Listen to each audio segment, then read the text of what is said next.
Diría que las clientas en uno de los resultados buscados sí son las mujeres, pero hay que reconocer que en todo el diseño de ese programa no se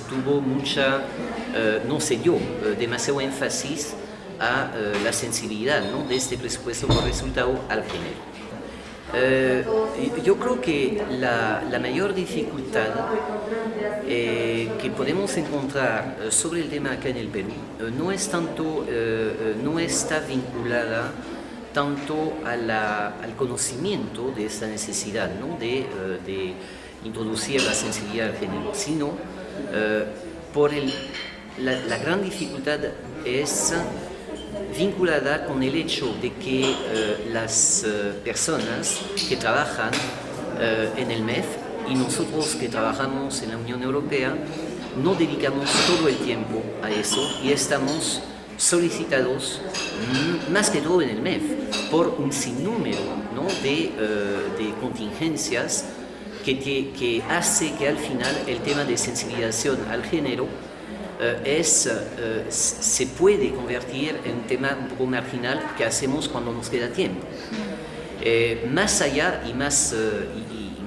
sí de todo el marco legal que ya existe aquí en el Perú. Me es difícil, digamos, hacer una cátedra, ¿no?, sobre las ventajas.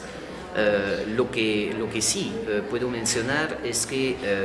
tanto a nivel institucional como a nivel personal es un tema sobre el cual tengo más que una percepción, sino la convicción de que es absolutamente esencial para mejorar la eficiencia del gasto público e indirectamente para luchar contra la pobreza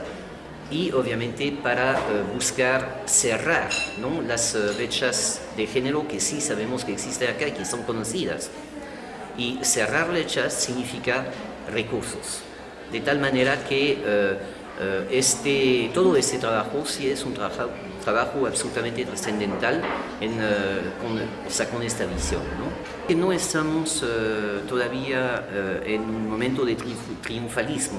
Yo creo que estamos empezando recién y que poco a poco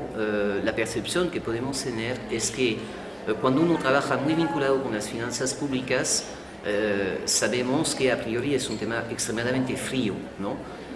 Pero poco a poco, con las discusiones básicamente en la mesa, ¿no?, de donantes para el mejoramiento de las finanzas públicas, es un tema que vamos a incorporar poco a poco,